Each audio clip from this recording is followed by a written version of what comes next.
नमस्कार मित्रांनो, माझं नाव आहे गणेश देवकाते आणि आपलं पुन्हा एकदा स्वागत आहे मराठी माहितीवाला या YouTube चॅनलमध्ये। मित्रांनो, तुमच्या कुटुंबामध्ये मुलगी असेल तर महाराष्ट्र सरकारमार्फत मुलीसाठी सुकन्या समृद्धी योजना चालू करण्यात आलेला आहे। याच्यासाठी तुम्हाला ऑनलाइन फॉर्म कसा भरायचा आहे आपण या व्हिडिओमध्ये बघणार आहोत। पण मित्रांनो, त्या मुलीला 21 वर्ष पूर्ण झाल्यानंतर प्रत्येक मुलगी ही 70 लाखाची मालकीण बनणार आहे।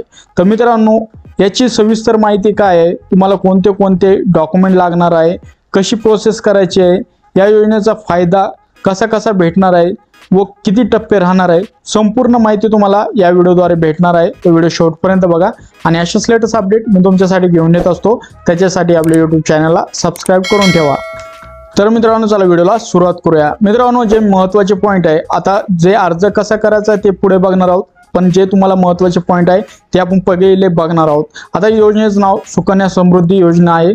त्यामध्ये मित्रांनो, तुम्ही 250 रुपये ते 1.5 लाख रुपये हे जमा करू शकतात।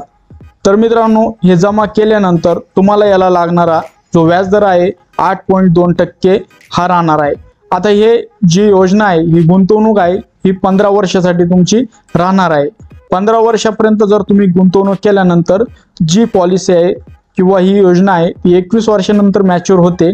त्यानंतर मित्रांनो, जे मुलीचं वय आहे 10 वर्षापेक्षा कमी पाहिजे या योजनेसाठी अप्लाय करण्यासाठी, त्या टायमाला तुम्ही 21 वर्षाला त्या मुलीच्या नावे जी रक्कम आहे 71 ते 70 लाख रुपये एवढी रक्कम जमा होते। मित्रांनो, आता याचा हिशोब कसा आहे, तर 21 वर्ष तुमची मुलगी बनेल लखपती, तर तुम्ही तुमच्या मुलीच्या नावाने सुकन्या समृद्धी खात्यात दरवर्षी 1.5 लाखापर्यंत पैसे जमा केल्यास तुम्हाला गुंतवणुकीसाठी दर महिना म्हणजेच 12,500 रुपये असे वाचावे लागतील। तर तुम्ही 15 वर्षात एकूण रक्कम जी आहे 22,50,000 रुपये ही गुंतवणूक करणार आहेत। आणि या मित्रांनो, या योजनेसाठी जे व्याज असतं ते चक्रवाढ व्याज असतं, त्याच्यामुळे जी रक्कम आहे ती जास्तची भेटते तुम्हाला। तर याचा जो सध्याचा इंटरेस्ट रेट आहे, व्याजदर आहे 8.2%, हा इंटरेस्ट रेट बदलत राहतो। मित्रांनो, आता याची जी मॅच्युअर होण्याची वय वर्ष आहे ते 21 आहे, त्यामुळे मित्रांनो जे व्याज आहे 46,77,578 रुपये हे व्याज तुम्हाला त्याच्यावरती भेटतं। तर इथं बघू शकता जी रक्कम आहे 22,50,000 मिळवली, त्याच्यानंतर जी जर ॲड केली त्याच्यामध्ये प्लस केली तर टोटल रक्कम जी आहे 69,27,578 रुपये अशी होते। सुमारे जी रक्कम आहे टोटल ही 70 लाख रुपये प्रत्येक मुलीला भेटते। मित्रांनो, तर आता याच्यासाठी अर्ज कसा करायचा आहे आपण पुढे लगेच बघणार आहोत। तर तुम्हाला जो अर्ज करायचा आहे तो काळजीपूर्वक बघायचा आहे आणि कुठे सबमिट करायचा आहे तो पण मी तुम्हाला या व्हिडिओद्वारे सांगणार आहे। आता मित्रांनो, इथे बघू शकतात हा जो अर्ज आहे तो पोस्ट ऑफिसमध्ये तुम्हाला भेटतोच, पण आपल्या व्हिडिओच्या डिस्क्रिप्शनमध्ये तुम्हाला या अर्जाची लिंक भेटून जाईल। तो अर्ज तिथून तुम्ही डाउनलोड करायचा आहे आणि नंतर तो पोस्ट ऑफिसमध्ये तुम्हाला अकाउंट ओपन करण्यासाठी सबमिट करायचा आहे। आता इथं पोस्ट ऑफिसचं नाव टाकून घ्यायचं आहे। आता जी बाकीची डिटेल आहे जसं की अकाउंट नंबर, CIF ID, हे जे अकाउंट ओपन झालं त्याच्यानंतर तुम्हाला भेटणार आहे। आता इथं पासपोर्ट फोटो अपलोड करायचा आहे, म्हणजे जो पासपोर्ट फोटो आहे तुमच्या मुलीचा तो तुम्हाला इथे लावायचा आहे।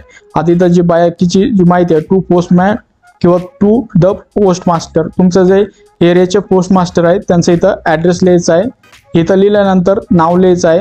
नाव लिहिल्यानंतर मित्रांनो, जर तुम्हाला इतर कोणती फॅसिलिटीज पाहिजे असेल जसं की चेकबुक, परत नाही का आधार सेडिंग करायची असेल, ATM कार्ड पाहिजे असेल तर तुम्ही ती सवलतीतून घेऊ शकतात। आता अकाउंट होल्डर टाईप कसं आहे, तर इथं सेल्फमध्ये तुम्हाला क्लिक करायचं आहे, नंतर सिंगलवरती क्लिक करायचं आहे। आता ही मायनॉर राहणार आहे अकाउंट, तर मायनॉरवरती क्लिक करून घ्यायचं आहे।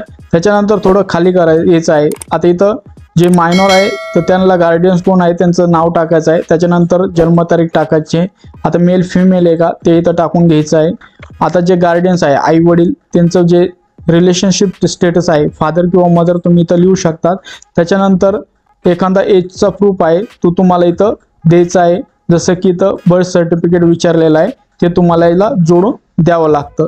आता जी रक्कम आहे पहिले तुम्हाला कॅशमध्ये पहिला हप्ता भरावा लागतो, त्याच्यानंतर बाकीचे जे हप्ते आहेत तुम्हाला जर वाटलं तुमच्या बँक खात्यामधून एखाद्या जॉईंट अकाउंटमधून किंवा एखाद्या बँक खात्यामधून जो नॅच फॉर्म असतो ऑटोमॅटिक जी अमाऊंट असते दर महिन्याला ठराविक अमाऊंट तुम्हाला भरायची असते ती त्याच्यातून डेबिट होत जाते आणि त्याच्यानंतर तुमची जी मुलगी आहे तिचं जे समृद्धी योजनाचं अकाउंट आहे त्या अकाउंटमध्ये ती तुम्हाला बघायला भेटते। तर तुम्ही त्या प्रकारे पण करू शकतात किंवा ऑनलाइन पण पैसे ट्रान्सफर करू शकतात। आता इथं पर्टिक्युलर्समध्ये काय काय लिहायचं आहे, आता ॲप्लिकेशन तर एकच जण करणार आहे, जर एकापेक्षा जर जास्त जण असतील तर तुम्ही 2 आणि 3 याच्यामध्ये पण माहिती भरू शकतात.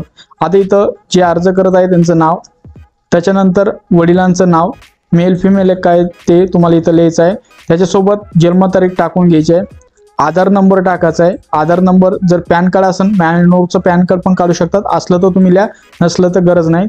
नंतर CIF जे ID असते ती नंतर तुम्हाला बँकेतून भेटतेच. आता प्रेझेंट ॲड्रेस आहे तो तुम्हाला जसा आधार कार्डवरती आहे तसा तुम्हाला करेक्ट लिहायचा आहे. परमनंट ॲड्रेस आणि प्रेझेंट ॲड्रेस वेगवेगळा असेल तर तुम्ही इथं टाकू शकतात. आता एखादा चालू मोबाईल नंबर तुम्हाला द्यायचा आहे, इथं पॅरेंट्सचा म्हणजे जे गार्डियन्स आहे आई वडील त्यांचा मेल ID असला तो पण इथं द्यायचा आहे. आता डॉक्युमेंट नंबर, आता इथं तुम्ही कोणतं डॉक्युमेंट लावलंय तर आधार कार्ड लावलेलं आहे, आधार कार्डचा इथं तुम्हाला नंबर लिहून घ्यायचा आहे. ॲड्रेस प्रूफ म्हणून काय लावलेलं आहे, आता ॲड्रेस प्रूफ म्हणून तुम्ही लाईट बिल लावू शकतात किंवा वोटर ID लावू शकतात, जे गार्डियन्स आहे आई वडील त्यांचं. त्याच्यानंतर एज प्रूफ म्हणून आपण बर्थ सर्टिफिकेट इथं जोडणार आहोत. जे डिक्लेरेशन आहे ते वाचायचं आहे, त्याच्यानंतर जी माहिती आहे ती विचारलेली जी महत्त्वाची माहिती आहे तीच भरायची, जी बाकीची माहिती आहे ते तुम्हाला तिथं भरून दिलं जाईल मित्रांनो. आता इथं नॉमिनेशन फॉर्म येतो, आता नॉमिनी कोणाला करायचं आहे, तुम्ही आई वडिलांना पण नॉमिनी करू शकतात. त्याच्यानंतर जे नॉमिनी करायचं त्यांचं नाव, रिलेशनशिप, त्यांचा ॲड्रेस, आधार नंबर टाकायचा आहे नॉमिनीचा, डेट ऑफ बर्थ काय आहे, परत शेअर्स म्हणजे किती 2 नॉमिनी लावले 50-50% करा, एक जर लावलं तर तुम्ही इथं पूर्ण 100% पण त्यांना शेअर्स करू शकतात. त्याच्यानंतर थोडं खाली आल्यानंतर इथं तुम्हाला डिटेल फिल करायचे विचारलेली, जसं की जे अर्ज ज्यांच्या नावे भरायचं आहे त्यांचं नाव आणि त्यांच्यासोबत रिलेशन काय आहे ते, ॲड्रेस भरायचा आहे. इथं बघू शकतात जे विटनेस आहे त्यांची सिग्नेचर करायची आहे, नाव आणि आधार पण इथं जे ॲड्रेस आहे आधारवरील तो ॲड्रेस तुम्हाला इथं द्यायचा आहे. जर 2 विटनेस असेल तर त्यांचं परत इथं जशी वरती माहिती दिली आहे तशी तुम्हाला इथं खाली पण माहिती द्यायची आहे. तुम्ही जिथे राहता तिथलं प्लेस इथं लिहायचं आहे, ज्या दिवशी अर्ज सबमिट करणार आहे त्या दिवशीची तारीख तुम्हाला टाकून घ्यायची आहे.